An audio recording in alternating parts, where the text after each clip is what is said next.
चित्तौड़गढ़ से बड़ी खबर है। कोरोना पॉजिटिव का आंकड़ा यहां 7 को पार कर चुका है।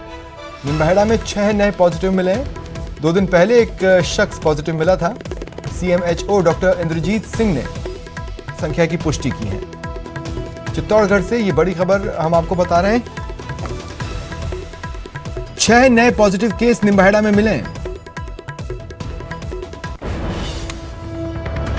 और इस बीच जयपुर आईएमसीटी ने एक सुझाव दिया है कि आवश्यक वस्तुओं की सप्लाई पर ध्यान दिया जाए। क्वारंटीन कैंप को आवासीय क्षेत्रों से दूर रखने को आईएमसीटी ने कहा है। टेस्टिंग की गति बढ़ाने पर भी आईएमसीटी ने जोर दिया है।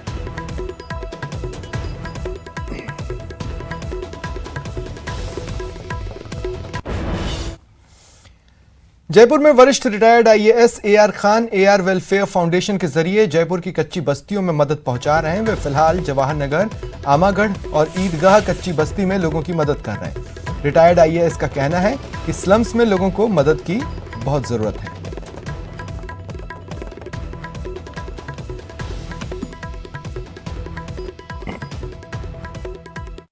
एआर खान जो कि इस मुश्किल माहौल में खिदमत के लिए जुट चुके हैं। इनका फोकस जयपुर के उन स्लम्स के ऊपर है जहां पर मदद अमूमन नहीं पहुंच पाती और परेशान लोगों की तादाद बहुत ज़्यादा होती है। ये फिलहाल जो राशन का बुनियादी सामान है ये इकट्ठा कर रहे हैं। और चाहे जवाहर नगर कच्ची बस्ती हो, आमागढ़ हो, ईदगाह की कच्ची बस्तियां हो, सांगानेर समेत आसपास के जयपुर की उन तमाम कच्ची बस्तियों पर इनका फोकस है। सर, आपने एक लंबे अरसे 40 साल आपने सरकार को बतौर आईएएस अपना काम किया, अब आपने फोकस किया है स्लम्स की तरफ। इसकी क्या वजह है और कैसे लोगों को इस काम के लिए मोटिवेट करना चाहिए? नहीं, एक्चुअली मैं जब सर्विस में था, इत्तेफाक से कुछ 6 साल से ज़्यादा मैं कलेक्टर रहा हूँ, तो वहाँ गरीबों को देखता था, उनकी जानकारी नहीं होती थी चीज़ों की और एक्सप्लॉयटेशन बहुत होता था। तभी से मैंने मानस बना लिया था कि इनके लिए मैं काम करूँगा। और तब से पिछले 17 साल से, रिटायर भी मैं 2004 में हुआ हूँ, 16 साल हो गए, तब से मैं बराबर इन गरीबों के लिए काम करता हूँ। इनको राज से जोड़ता भी हूँ और इनको मदद भी करता हूँ। कोरोना काल में राज्य सरकार भले ही चाहती हो कि कोई व्यक्ति भूखा न सोए, लेकिन हकीकत इससे दूर है। जयपुर के चारदीवारी इलाके में, पुरानी कोतवाली इलाके में कई जरूरतमंद परिवारों के पास राशन सामग्री नहीं पहुंची है और ये मदद की गुहार लगा रहे हैं। हम लोग जो है वार्ड नंबर 66 पुरानी कोतवाली का रास्ता, चौकड़ी घाट गेट, जयपुर में रहने वाले हैं।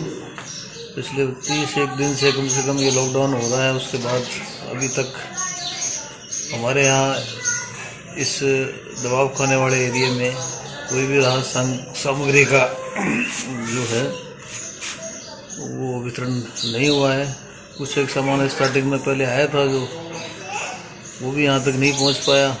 1 महीने से जब से लॉकडाउन हुआ, जब से अभी तक यहाँ पे कोई राहत सामग्री सरकार की तरफ से कोई भी नहीं मिली है।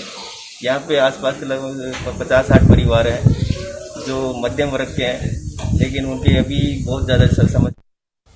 जयपुर की बेटी बचाओ बेटी पढ़ाओ की ब्रांड एम्बेसडर इनाया खान ने रमज़ान में अपना पहला रोज़ा रखा। रोज़े के दौरान इनाया खान ने सभी रोज़ेदारों से अपील की। इनका कहना है कि रमज़ान रोज़ेदारों की दुआएं कबूल होती हैं, इसलिए सभी लोग रमज़ान के दौरान सभी तरह की इबादत अपने घर से ही करें।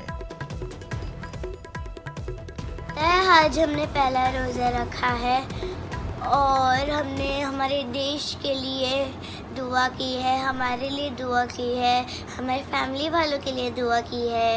और आपको पता है रमज़ान का महीना आ चुका है और आपको रमज़ान के महीने में क्या करना रहता है, आपको सब्र करना रहता है, क्योंकि सब्र का फल मीठा होता है। और आपको भूखों को खाना खिलाना है और आप सभी को घर में अल्लाह की इबादत करना है, कुरान शरीफ पढ़ना है और हम सबको अल्लाह के बताए हुए नेक रास्ते पर चलना है। एक सच्चा मोमीन देश का जिम्मेदार नागरिक